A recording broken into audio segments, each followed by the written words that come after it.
Hello friends, आज हम बात करने वाले हैं diseases caused by micro organisms और आज की वीडियो में हम बात करने वाले हैं डिजीजेस कॉज्ड बाय वायरसेस। तो स्टार्ट करते हैं। सबसे पहले हम जानते हैं कि वायरस होता क्या है। Of course virus is a micro organism.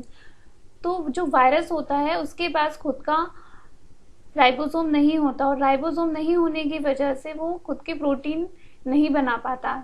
तो वायरस को प्रोटीन नहीं बना सकता, तो वो वायरस प्रोटीन न बनाने की वजह से वायरस रिप्रोड्यूस भी नहीं कर पाता है। तो वायरस को प्रोटीन बनाने के लिए किसी दूसरे सेल का सहारा लेना पड़ता है, जिसे हम होस्ट सेल कहते हैं। तो वायरस क्या करता है, वायरस प्रोटीन बनाने के लिए किसी होस्ट सेल को कैप्चर कर लेता है और उसके अंदर घुस के अपना जो जेनेटिक मटेरियल है वो होस्ट सेल के अंदर डाल के खुद को रिप्रोड्यूस करता है, रेप्लिकेट करता है। तो वायरस जिस सेल को ओवरटेक करता है वो उसको पूरी तरह से ओवरटेक कर लेता है और उसके अंदर जाके अपना जेनेटिक मटेरियल उसके अंदर डालकर अपने आप को रिप्रोड्यूस करता है, रेप्लिकेट करता है। तो इस तरह एक वायरस इस तरह से काम करता है। अब देखते हैं वायरस से होने वाली डिजीजेस के बारे में। तो सबसे पहला है जॉइंडिस। जॉइंडिस को हम हेपेटाइटिस भी बोलते हैं। हेपेटाइटिस या फिर जॉइंडिस हमारे लीवर को अफेक्ट करता है। हेपेटाइटिस 6 तरीके के होते हैं। Hepatitis A, B, C, D, E and G. यहाँ पर ध्यान रखने वाली बात यह है कि हेपेटाइटिस एफ नाम का कोई भी बीमारी नहीं होती है। Hepatitis are only A, B, C, D, E and G. तो ये ध्यान रखेंगे। और ये जो होता है हमारे कंटामिनेटेड वाटर को इनटेक करने से हेपेटाइटिस वायरस जो होता है हमारी बॉडी के अंदर आ जाता है और फिर हमारे लीवर को अफेक्ट करता है।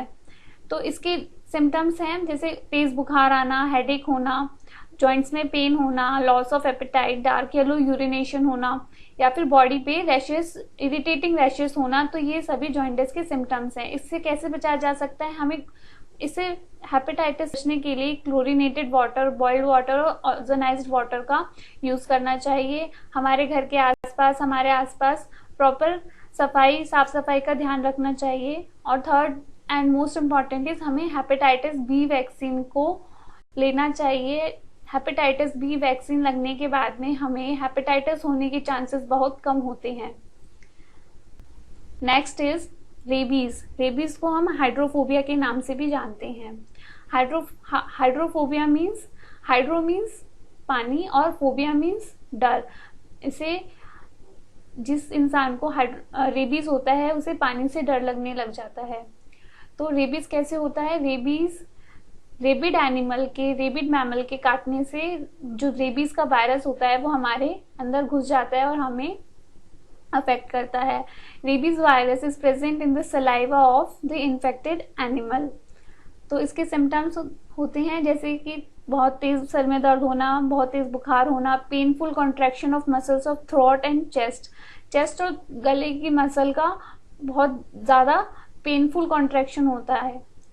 इसमें जो पेशेंट होता है उसे पानी से डर लगने लग जाता है, that is fear of water and that is why this disease is known as hydrophobia.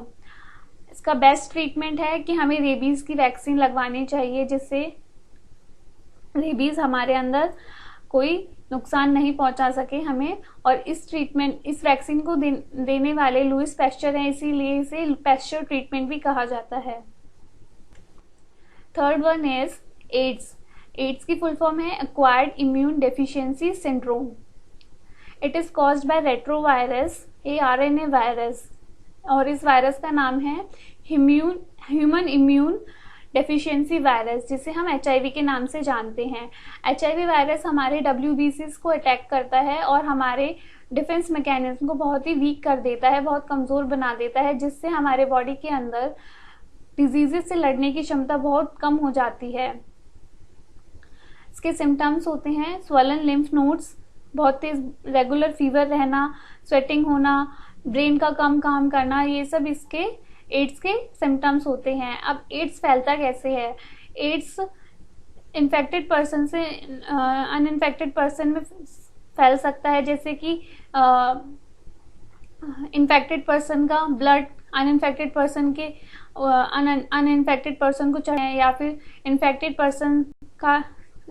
Person के लिए यूज़ की गई सीरेंज जो होती है वो अनइन्फेक्टेड पर्सन के लिए यूज़ कर लेते हैं, या फिर ये सेक्सुअली ट्रांसमिटेड डिजीज होती है जिसे एसटीडी शॉर्ट में एसटीडी कहा जाता है।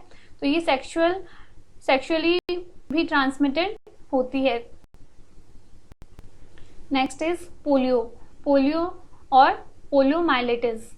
दिस डिजीज, ये जो डिजीज होती है हमारे नर्वस सिस्टम को अफेक्ट करती है, मेनली सेंट्रल नर्वस सिस्टम को अफेक्ट करती है। This disease is caused bye polio virus. Polio या फिर पॉलीमाइलिटिस भी कह सकते हैं। तो इसके सिम्टम्स होते हैं जैसे सोर थ्रोट, हेडेक, बुखार होना, वॉमिटिंग होना, muscular pain, stiffness in the neck and paralysis, किसी बॉडी पार्ट का काम ना करना। तो इसके कंट्रोल के लिए सबसे बेस्ट है oral polio vaccine. Oral polio vaccine दो बूंद जिंदगी की। तो ओरल पोलियो वैक्सीन को डिस्कवर करने वाले एल्बर्ट सेबिन हैं।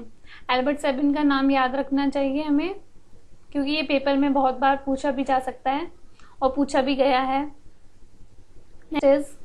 Chicken pox. Chicken pox is caused bye varicella virus. और चिकन पॉक्स जो होता है वो हमारी जिंदगी में सिर्फ एक ही बार होता है। Next is small pox. Small pox is caused bye variola virus. 8th is dengue fever. Dengue fever मच्छर के काटने से होता है और उस मच्छर का नाम है एडीज इजिप्टाई मॉस्किटो। तो डेंगू फीवर से बचने के लिए हमें हमारे आसपास साफ सफाई रखनी चाहिए, पानी जमा नहीं होना चाहिए। पानी जमा होने की वजह से उधर मॉस्किटो स्प्रेड होंगे तो डेंगू फीवर होने का खतरा हमें ज्यादा रहता है। डेंगू फीवर हमेशा पहले सर्दी दे के बुखार चढ़ता है। और डेंगू फीवर जो होता है हमारी प्लेटलेट बहुत डाउन कर देता है, that is decrease in number of platelets. Next is chikungunya. Chikungunya भी मच्छर के काटने से होता है। Measles is caused by morbilli virus. Next is mumps is caused by mumps virus. तो ये सभी जो हमने डिजीजेस देखी थी ये सभी वायरस से होती हैं। और भी डिजीजेस हैं जैसे बर्ड फ्लू जो कि H5N1 एवियन इन्फ्लुएंजा वायरस के कारण होती है। स्वाइन फ्लू H1N1 वायरस के कारण होता है। Rubella, SARS, colds are also caused by virus. So these all are diseases which are caused by viruses। अगर आपको वीडियो अच्छी लगी है तो लाइक जरूर करिएगा और चैनल को सब्सक्राइब भी जरूर कर लीजिएगा। नेक्स्ट वीडियो में हम बात करेंगे caused by bacteria. Till then have a good day.